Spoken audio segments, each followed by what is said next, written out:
Hi, I'm David Ross, and welcome to the Sun's new podcast, Israel's War on Terror Explained.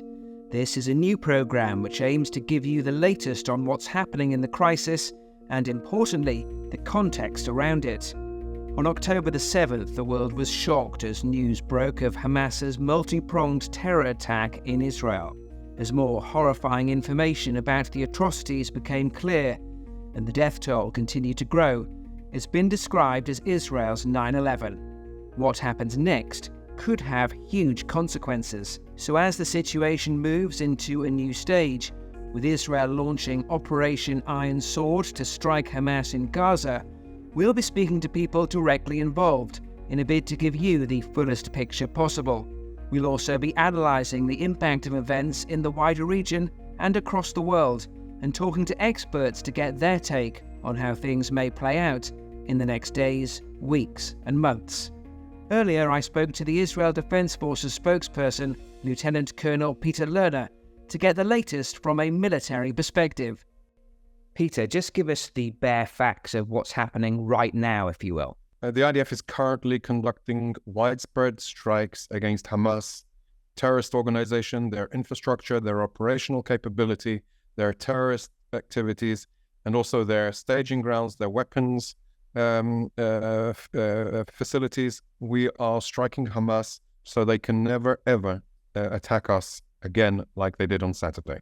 And what have you managed to take out so far? So we've done extensive strikes against individuals. So the leadership of Hamas, they are being pursued. We are hunting down those that were involved in the attack themselves. We're utilizing all of our intelligence capabilities in order to seek out and destroy those capabilities, including tunnel capabilities, intelligence capabilities. They're activities that are combined in order to conduct strikes or prevent Israeli counterstrikes that are taking place. And we're, of course, also operating in order to defend the state of Israel and restore security to Israel. So our Iron Dome defense mechanisms are operational, and we're intercepting the vast majority of rockets that are coming out of Gaza. And each one of those rockets is a potential target of the civilian arena. And we're also replenishing and refilling the border area itself. So we're fixing the barrier, making sure that there are enough troops on the ground, utilizing the Air Force, restoring all of the technological capabilities that we had prior to the attack. We've completed a recruiting of some 300,000 reservists. Their role is, I would say, on all of Israel's fronts at the moment. So obviously being prepared for a ground operation if the government decides and instructs us to do so, but also be prepared on the front with Lebanon. We had an anti-tank guided missile fired at forces at the border yesterday that were responded to, and we need to be prepared also on the Golan Heights for the border with Syria that we've had mortar rounds fired there, and of course within the West Bank, the level of terrorism that is still exists there, and we need to be prepared. So lots of forces on the ground. Lots of operational activity against Hamas, and making sure that we are taking the fight to Hamas. Effectively, Hamas broke the rules of the game. Now we're changing the game. In terms of the infiltration on Saturday, how confident are you that there aren't terrorists still at large that you've been unable to root out? It's still a possibility. Yesterday, we killed 5 terrorists that were still in Israeli territory, and that was day 5 of the activity since the operation. So there's still a possibility that they're holed out in bushes or in a cupboard. So we're taking extreme caution in access to the area.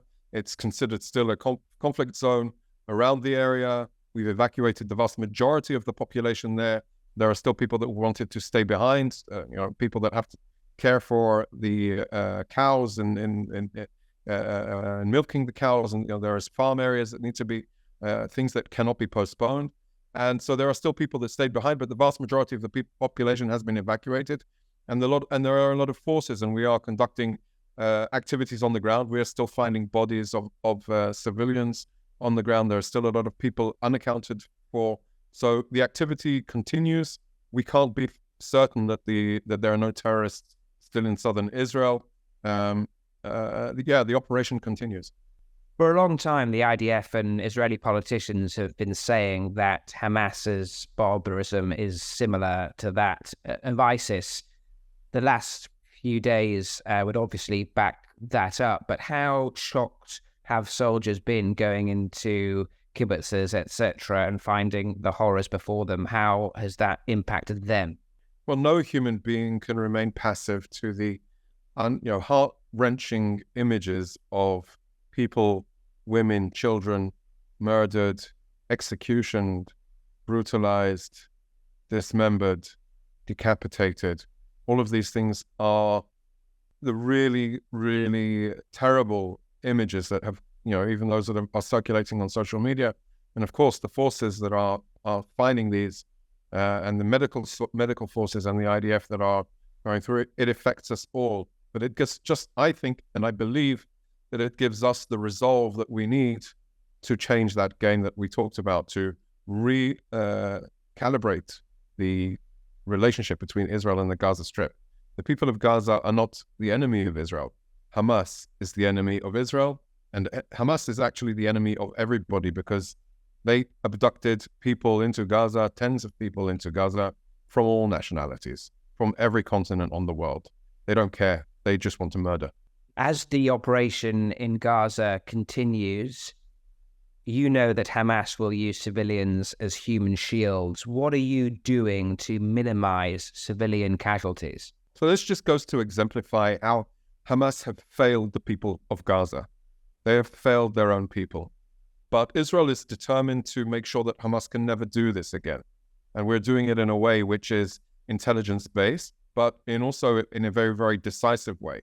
Unfortunately, since the dawn of war, civilians have been caught up in conflict. We'll do our maximum, but I think the real question is, what are the people of Gaza asking from Hamas now after this happened? Because what we need to understand is Hamas made a strategic plan to open a war with Israel. And the expectation that Israel will not respond or not defend its civilians because Hamas is hiding behind their civilians. That's just an immoral expectation from any country in the world. 1,200 people butchered and murdered and counting. The magnitude of this devastation is really, really unbelievable. So we have no choice but to operate. We'll do it in a way that, as possible, as to minimize civilian casualties. But unfortunately, it is an inevitability of conflict and war in this area. We are being held account by the people of Israel that are expected to be defended on Saturday. And Hamas needs to be held account by their people. We need to ask them, what did you think you would gain for us when you abducted people and butchered people in their beds? It is, though, to a degree, a tactical advantage for Hamas to have hostages. As you move towards a ground operation and you're going house to house, street by street, how possible is it for you to retrieve those hostages and bring them home without sustaining further casualties yourself? So I need to be clear, Hamas are responsible for the well-being of those people, innocent people that they abducted. It's their responsibility to return them, and I'd say return immediately to Israel in good state. They will bear the consequences of their actions. Of course, there are concerns and considerations for the well-being and our operations, and we need to do everything possible. And in terms of a ground assault, how would this work? What is the longevity of such an operation? The aim is to wipe Hamas out? The aim is to destroy Hamas's capabilities, and we're doing that by degrading and destroying and attacking all of their infrastructure. It was a strategic decision by Hamas's leadership to do this strategic attack against Israel. So the whole system is being struck, attacked and being destroyed. I would say that the end game needs to be a new reality in Gaza, without Hamas, preferably, but in no way or form can we allow Hamas to have a terrorist army to infiltrate Israel and kill and butcher people. So the end game needs to be a new reality for all of the people living in the south of Israel and in Israel throughout. And as the IDF takes on threats on several fronts, what are you advising Israeli citizens in terms of going about their daily lives? So there are limited areas throughout the country of congregation, of the amount of people that can congregate. And of course, we need people to be very aware of what's going on. Our Home Front Command, the IDF's Home Front Command, has its own apps that keep people informed of when there are incoming missiles, rockets, or other threats in the area. So we want people to be very aware of the situation. Obviously, the whole country is in a state of shock after this attack. So everybody's glued to their televisions and to their social media feeds, and they're getting informed by the country, by the IDF. People need to be aware. They need to be vigilant. They need to be cautious, and that's what we expect. And those are our instructions. I think what has been proven throughout all of this conflict that adhering to the IDF's Home Front Command's instructions save lives. People are aware of that, and that's why we expect the people to do so. The situation today is people are definitely disturbed by what we've seen, and we are a nation that is bleeding, and as such, we need to make sure that we can heal those wounds with reason, and that's what we're currently trying to do when striking against Hamas. Just remind us how the Iron Dome missile defense system works and how successful it is, and also what it would mean if Israel didn't have it. That's a very good question. The Iron Dome missile defense system has radars that pick up the launches of rockets, and then once a launch is identified, the Iron Dome missile defense system only intercepts rockets that are intended to land in populated urban areas, and by doing so, it saves lives. There are operators that utilize it, but there's also a certain level of automation. But it is very effective in safeguarding the people of Israel. It's a very serious piece of our defensive mechanism. How encouraged are you by the response from the rest of the world to these atrocities? It feels like there has maybe been a sea change in how certain individuals, certain organizations, certain countries view the situation. Well, I think any decent human being cannot identify with what Hamas did. If you are identifying with the butchering of women, children, and men, or abducting of elderly people, then you're on the wrong side of history. So we're very, very grateful and encouraged by the widespread support of governments, of people, of organizations, of communities, and those that are not being supportive or are trying to be balanced are trivializing terrorism and empowering the radicals that wanted to kill us. So I would say you need to be very, very clear that murdering and butchering people and children and abducting the elderly is unacceptable for any decent nation, and everybody needs to be on the right side of history today. Lieutenant Colonel Peter Lerner of the IDF there. As the tension in the region escalates, US Secretary of State Antony Blinken today reassured Israeli Prime Minister Benjamin Netanyahu of US support. Blinken spoke during a trip to the Middle East, amid fears other countries could be drawn into the war. The value that we place on human life and human dignity, that's what makes us who we are.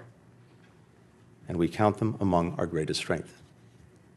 That's why it's so important to take every possible precaution to avoid harming civilians. And that's why we mourn the loss of every innocent life. Civilians of every faith, every nationality, who've been killed. Tragically, The number of innocent lives claimed by Hamas's heinous attacks continues to rise. Among those, we now know that at least 25 American citizens were killed. We join families in Israel, in the United States, around the world, in mourning their immeasurable loss. The people of Israel have long and rightly prided themselves on their self-reliance, on their ability to defend themselves, even when the odds are stacked against them. The message that I bring to Israel is this: you may be strong enough on your own to defend yourself, but as long as America exists, you will never ever have to. We will always be there by your side. It's the message that I bring with me to our discussions today, and it's what I'll affirm when I meet with the members of Israel's newly formed national emergency government. We welcome the government's creation and the unity and resolve that it reflects across Israel's society. As Israel's defense needs evolve, we will work with Congress to make sure that they're met. And I can tell you, there is overwhelming bipartisan support in our Congress for Israel's security. We've deployed the world's largest aircraft carrier to the Eastern Mediterranean. We've bolstered the presence of U.S. fighter aircraft in the region. We're providing other support as well. We continue working closely with Israel to secure the release of the men, women, children, elderly people taken hostage by Hamas. We know Hamas doesn't represent the Palestinian people or their legitimate aspirations to live with equal measures of security, freedom, justice, opportunity, and dignity. We know Hamas, instead of promoting the well-being of its citizens, rules repressively and dedicates the resources it has to terror tunnels and rockets. We know Hamas didn't commit its heinous acts with the interests of Palestinian people in mind. We know Hamas does not stand for the future that Palestinians want for themselves and for their children. Hamas has only one agenda: to destroy Israel and to murder Jews. The events in Israel and Gaza are not just impacting people there. Hamas, as referenced in the earlier interview, have taken multiple people captive and are believed to be holding them in Gaza. Earlier, British relatives of Israeli hostages held a press conference in London to plea for their safe return. I shouldn't sit here today. I should have been on my way to Heathrow to pick up my mum, who's coming to celebrate her 75th birthday today with her family here in London. I'm here because of pure evil. I'm here because I need to ask for help to release babies, kids, mothers, and old people from their captivity. My name is Noam Sagi. I'm a British citizen, and I am one of your own. On Saturday morning, Kibbutz Nir Oz, where I was born, grew up, woke up to a massacre, to a second Holocaust. They've been gassed, burned, butchered, slaughtered, killed, and kidnapped. Mostly young kids and old elderly people. They burned the place to the ground, shot the dogs, nothing left. There's no politics here, no context, no religion, no race. Simple humanity. People who survived the Holocaust found themselves facing another one. One of the hostages was on the Kinder transport. Absolutely heartbreaking. That brings an end to today's edition of Israel's War on Terror Explained.